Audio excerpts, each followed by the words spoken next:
had her on the phone. She said it was music. And I just said, what the hell is this? What have you done? And I always found something. She goes, oh, you did it? Get that for Don't call the police. Don't call the police. Don't get it. But you said it was yours.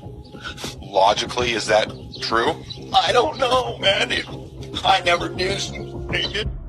Let's start off with, is it your wife? Or your girlfriend? I'm still married to her, but... Okay. So legally, according to law, it's still your wife? Yes, sir. Okay, why don't you tell me what her name is? Megan Huntsman.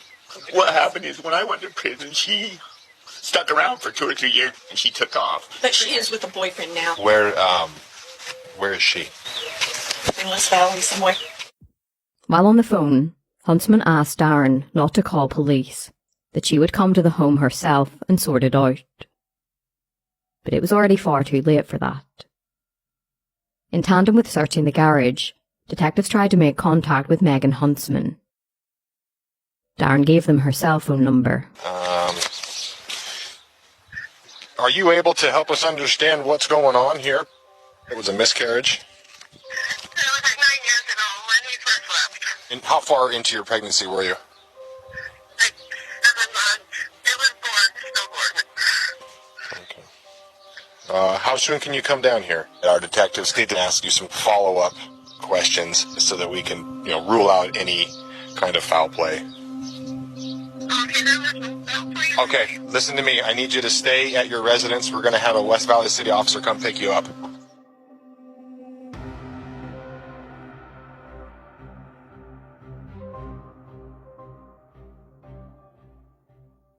Megan Huntsman was born on the 26th of February, 1975 in Pleasant Grove. Her father was an industrial painter, while her mother worked in a grocery store, among other jobs. She was raised in the Church of Jesus Christ of the Latter-day Saints, and the family were very active members. Huntsman had lived a very routine life in small-town America, having sleepovers with her friends and going on hiking trips to the nearby canyon. While at Pleasant Grove High School, she had met Darren, and the couple began dating. After graduation, they were married. They just turned 18, and they moved into the home that Darren's parents owned. Darren worked in construction, while Huntsman earned some extra money by babysitting and cleaning houses. The young couple soon started a family, welcoming 3 girls into the world, Sawyer, JC, and Darian.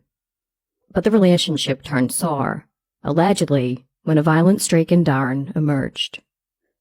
This was something that the Huntsman family claimed, but something that Darren denied.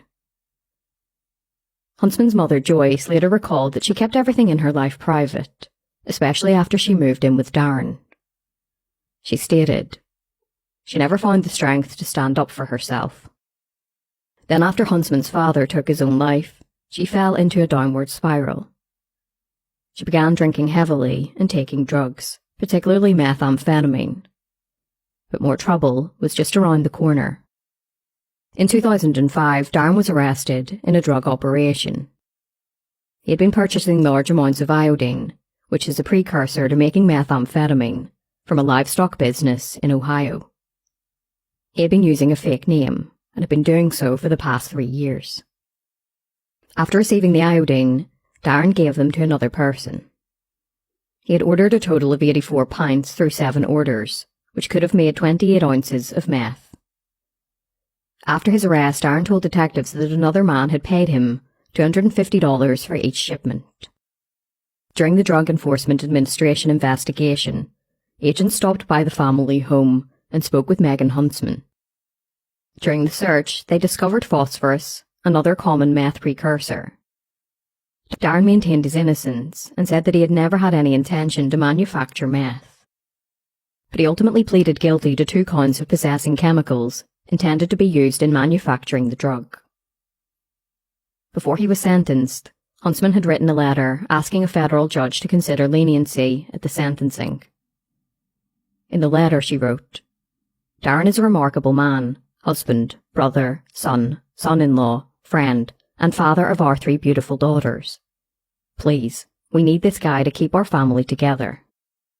The rest of the family also came to his defense, with his sister Sarah writing her own letter to the court. She said that Darren was an amazing father, who had worked at an excavation company for 11 years. Darren was ultimately sentenced to 9 years in prison, and from behind bars, he and Huntsman's relationship fell apart. In 2011, she moved out of the home and left her 3 daughters living there alone. 2 of them were now adults, and with the help of Darren's family, they were taken care of. Huntsman moved over to a trailer in Salt Lake City with her new boyfriend, Jimmy Brady. After the discovery of the baby in the garage, Megan Huntsman was picked up by police and taken to the police station. She was taken into the interrogation room by Detective Dan Beckstrom.